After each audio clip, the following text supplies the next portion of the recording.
आज के इस वीडियो में चला image formation by concave mirror पढ़ेंगे। इसको समझने से पहले प्रीवियस वीडियो में जो हम पढ़ा चुके हैं pole, centre of curvature, focus, radius of curvature, इसको एक बार हम रिवाइज कर लेते हैं। ठीक है, जैसे ये हमारा क्या हो गया, ये हमारा हो गया कॉनकेव मिरर। क्यों? क्योंकि इसका रिफ्लेक्टिंग सरफेस इनवर्ड है। और हम पढ़ाए थे कि मिरर के मिड पॉइंट को हम क्या कहते हैं, चला पोल कहते हैं। मिरर के मिड पॉइंट को पोल कहते हैं। और ये मिरर किसी न किसी स्फेयर का टुकड़ा है ना। इस स्फेयर के सेंटर को इस कर्वेचर का सेंटर कहेंगे, यानी सेंटर ऑफ कर्वेचर कहेंगे। ठीक है, अब सेंटर ऑफ कर्वेचर और पोल से जो लाइन पास करता है इसको हम कहते हैं प्रिंसिपल एक्सिस कहेंगे। ठीक है, और सेंटर ऑफ कर्वेचर और पोल के मिड पॉइंट को हम क्या कहते हैं, चला फोकस कहेंगे। और सेंटर ऑफ कर्वेचर और पोल के बीच के डिस्टेंस को रेडियस ऑफ कर्वेचर कहेंगे। और फोकस और पोल के मिड के डिस्टेंस को हम क्या कहते हैं, चला फोकल लेंथ कहेंगे। ठीक है, इसको थोड़ा सा इरेज कर लेते हैं और हम देखेंगे कि इमेज फॉर्मेशन में एक नियम और आता है जो बड़ा शानदार नियम है। इसको जरा बेहतर तरीके से समझिएगा। वो नियम हर जगह यूज आएगा, हर इमेज फॉर्मेशन में वो नियम यूज आएगा। चला वो नियम क्या है, जरा इसको हम समझाते हैं।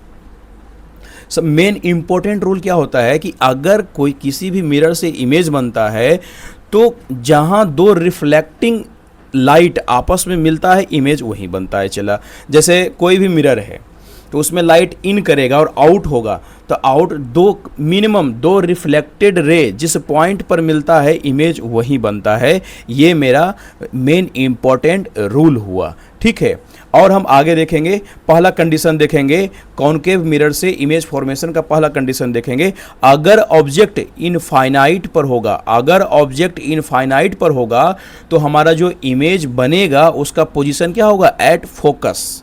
अगर इनफाइनाइट पर होगा तो इमेज बनेगा, चला कहाँ पर, फोकस पर बनेगा। और इसका नेचर कैसा होगा, रियल एंड इन्वर्टेड होगा। इसका नेचर कैसा होगा, चला रियल और इन्वर्टेड। रियल का मतलब क्या होता है, वास्तविक, और इन्वर्टेड का मतलब क्या होता है, उल्टा होगा। इन्वर्टेड का मतलब क्या होगा, उल्टा। जो रियल होगा वो हमेशा उल्टा होगा, इन्वर्टेड होगा। ठीक है, और साइज क्या होगा, हाईली डिमिनिश्ड, मतलब बहुत छोटा होगा। ऑब्जेक्ट जितना बड़ा रहेगा ना चला तो उसका जो इमेज है बहुत छोटा, as a point size image बनेगा। ठीक है, अब इसको फिगर में जरा देखते हैं। ये हमारा क्या है, ये चला मेरा क्या है, ये मेरा है, ये मेरा है, ये मेरा है कॉनकेव मिरर। ठीक है, अब देखेंगे एक नियम पढ़ाए थे इमेज फॉर्मेशन का, एक रूल पढ़ाए थे कि अगर कोई लाइट, ये प्रिंसिपल एक्सिस है चला, अगर कोई लाइट प्रिंसिपल एक्सिस के पैरेलल अगर मिरर से टकराती है तो रिफ्लेक्ट होने के बाद फोकस से होकर चली जाती है। ये नियम पढ़ाए थे चला।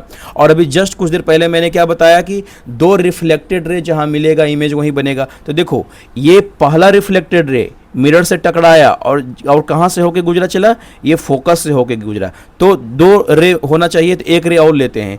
प्रिंसिपल एक्सिस के पैरेलल अगर इंसिडेंट हुआ तो फोकस से होके चला गया, तो दोनों रे कहां पर जाके मिट किया, चला फोकस पर मिट किया। तो दो रिफ्लेक्टेड रे, ये भी रिफ्लेक्टेड रे है और ये भी रिफ्लेक्टेड है, तो दो रिफ्लेक्टेड रे जिस पॉइंट पर मिलेगा इमेज वहीं बनेगा। ये मैंने अभी समझाया चला, है ना। तो यही मेरा पहला कंडीशन था। पहला कंडीशन क्या था कि अगर इनफाइनाइट पर मेरा ऑब्जेक्ट रहेगा तो इमेज बनेगा, फोकस पर बनेगा, हाईली डिमिनिश्ड रहेगा यानी बहुत छोटा रहेगा, रियल होगा और इन्वर्टेड होगा। रियल होगा, है ना, और इन्वर्टेड का मतलब क्या होगा, उल्टा होगा चला, और हाईली डिमिनिश्ड होगा, बहुत छोटा होगा। नेक्स्ट मेरा पोजीशन क्या है, अगर कंडीशन 2 में आते हैं कि अगर object beyond the centre of curvature, अगर सेंटर ऑफ कर्वेचर के जस्ट पहले रहेगा, देखो ये सेंटर ऑफ कर्वेचर है, सेंटर ऑफ कर्वेचर से जस्ट पहले रहेगा तो इमेज कहाँ बनेगा, कैसा बनेगा, कैसा नेचर रहेगा, कैसा साइज रहेगा। देखो जैसे ही ये सेंटर ऑफ कर्वेचर के जस्ट पहले रहेगा तो इमेज बनेगा सेंटर ऑफ कर्वेचर और एफ के बीच में इमेज बनेगा चला। और इसका नेचर कैसा रहेगा, रियल रहेगा। रियल जो रियल रहेगा वो हमेशा इन्वर्टेड रहेगा, यानी हमेशा उल्टा रहेगा। और इसका जो साइज रहेगा वो डिमिनिश रहेगा, हाईली डिमिनिश्ड नहीं, डिमिनिश्ड रहेगा मतलब छोटा रहेगा। ठीक है, देखते हैं ये मेरा ऑब्जेक्ट है, ये फिगर में देखते हैं ये मेरा क्या है, ऑब्जेक्ट है। और मैं बताया था कि जो दो रिफ्लेक्टेड रे जिस पॉइंट पर मिलेगा वो इमेज वही बनेगा। चला, तो इस ऑब्जेक्ट से हम दो रे लेते हैं, दो लाइट रे लेते हैं। तो एक लाइट रे लिए जो क्या है, ये प्रिंसिपल एक्सिस है, प्रिंसिपल एक्सिस के पैरेलल एक लाइट इंटर कर रही है, मिरर में इंटर कर रही है और रिफ्लेक्ट होने के बाद फोकस से होकर चली जाती है। ये मेरा रूल फर्स्ट था। और एक रूल और बताए थे आप लोगों को कि अगर कोई लाइट सेंटर ऑफ कर्वेचर से होते हुए, अगर कोई लाइट सेंटर ऑफ कर्वेचर से होते हुए मिरर से स्ट्राइक करती है तो सेम उसी पाथ पर क्या हो जाता है, चला वापस चला आता है। ठीक है ना। अब देखो ये तो इंसिडेंट हो रहा है और सेम उसी पाथ पर क्या हो रहा है, वापस आ रहा है। यानी ये रिफ्लेक्टेड रे और ये रिफ्लेक्टेड, ये दोनों रिफ्लेक्टेड रे इस पॉइंट पर मिल रहा है। चला, तो हम बताए थे कि दो रिफ्लेक्टेड रे जिस पॉइंट पर मिलेगा, चला इमेज वहीं बनेगा। तो इमेज देखो यहाँ बन गया। ये ऑब्जेक्ट का जितना बड़ा साइज है, ऑब्जेक्ट के साइज से क्या है, इमेज का जो साइज है वो क्या है, छोटा है। चला, इसलिए बोलेंगे डिमिनिश्ड बोलेंगे। रियल है और रियल जब भी रहेगा तो क्या रहेगा, इन्वर्टेड रहेगा, यानी उल्टा बनेगा। ठीक है।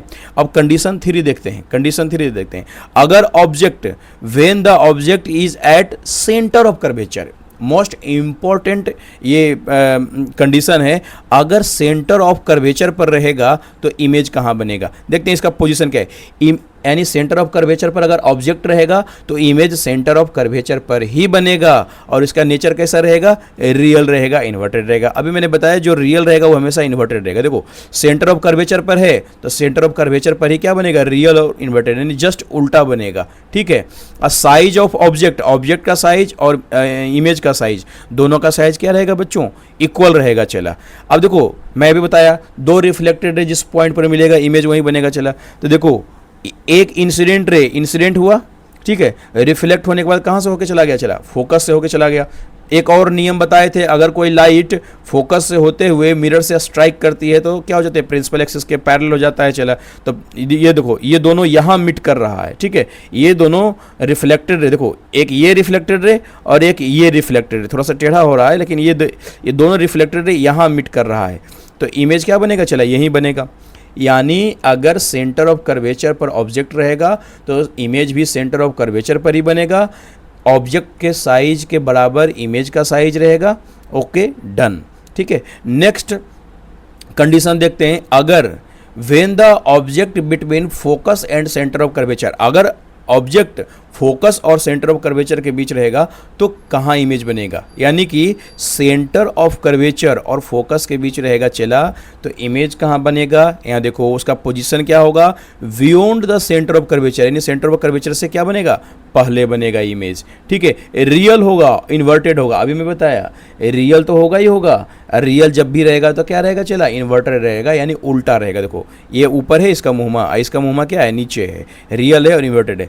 और इसका साइज क्या होगा, मैग्नीफाइड होगा। इसका साइज क्या होगा, मैग्नीफाइड, यानी कि ऑब्जेक्ट के साइज से बड़ा होगा इमेज का साइज। ये मैं वही डिस्कस किया था।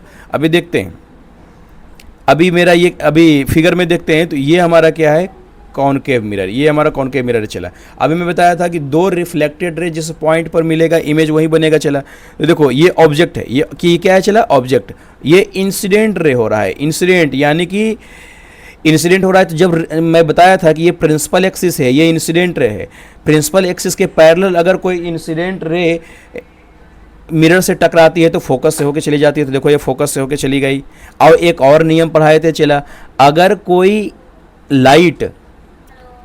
लाइट सेंटर ऑफ कर्वेचर से होते हुए मिरर से स्ट्राइक करती है तो वापस उसी मीडियम में क्या हो जाता है, वापस चलाता है, उसी पाथ पर वापस चलाता है। तो देखो दोनों रे यहाँ मिट कर रहा है, इसीलिए इमेज यहाँ बनेगा। दोनों रे यहाँ मिट कर रहा है इसलिए इमेज यहीं बनेगा। ठीक है ना। अब लास्ट का जो 2 कंडीशन रह गया वो नेक्स्ट वीडियो में समझेंगे। Okay, thank you.